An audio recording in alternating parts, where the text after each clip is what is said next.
Pidatonya berapi-api. Dana Tara bisa diaudit oleh siapapun, kata Pak Presiden. Padahal Undang-Undang BUMN mengaturnya BPK, BPKP, KPK tidak dapat mengaudit Dana Tara bila tidak ada persetujuan DPR. Bagaimana mungkin BUMN yang mengelola uang rakyat sebesar 14 triliun lebih ini transparan, Pak? Kalau undang-undangnya sudah dibuat gelap, Pak.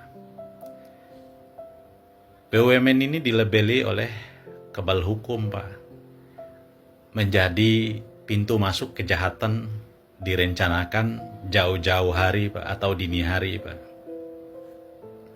Bapak mau libatkan 2 mantan presiden untuk menghilangkan kecurigaan rakyat, sulit, Pak.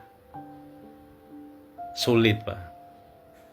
Kalau Bapak mau sungguh-sungguh buat Dana Tara ini untuk anak cucu Indonesia, maka undang-undangnya dibuat yang benar, Pak. Pertama, KPK, BPKP bisa melakukan audit terhadap setiap hasil RUPS Dana Tara, Pak. Yang kedua, Pak, beri sanksi penjara seumur hidup kepada direksi dan pengawas yang terlibat korupsi. Yang ketiga, Pak, direksi dan pengawas itu jangan Bapak yang nunjuk, Pak. Kalau Bapak nunjuk kan sama saja Bapak yang ngatur semuanya, Pak. Kalau Bapak yang tunjuk, nanti orang-orang sekitar Bapak itu berebutan ngelobi Bapak untuk siapa orangnya yang jadi, Pak. Ujung-ujungnya bagi-bagi kekuasaan, skongkol di dalam, dan kejahatan korupsi jadi liar di dalam, Pak. Bapak juga mudah kendalikan, Pak. Tapi jangan Bapak yang nunjuk, Pak. Seleksi dibuka untuk umum, Pak, agar para bankir, para ekonom yang handal di Indonesia ini, yang jujur, itu mereka bisa ikut dan jadi, Pak. Supaya ngelola uang rakyat 14 triliun itu ada hasilnya, Pak.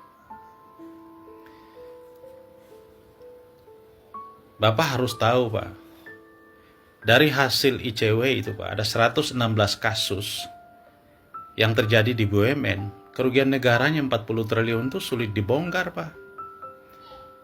Bagaimana mungkin undang-undangnya Bapak buat pengawasnya Menteri BUMN, Menteri Keuangan, Pak?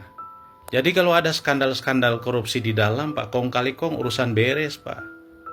Yang kayak gini tuh bukan buat anak cucu Indonesia, Pak, tapi buat anak cucu pejabat, direksi, pengawas, pejabat sekitarnya, Pak.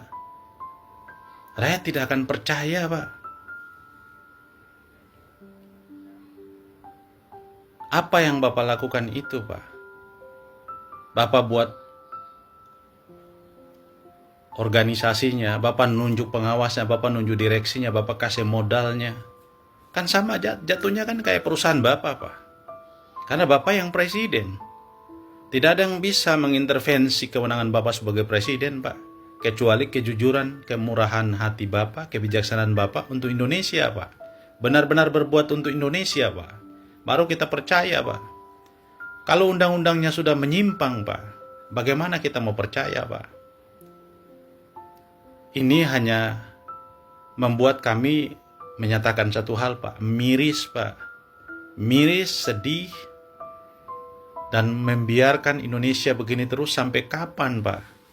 Bapak pidato sampai menangis tuh saya menganggapnya Bapak sungguh-sungguh, Pak. Tapi kalau undang-undangnya sudah kayak gini, Pak, bagaimana jadinya, Pak?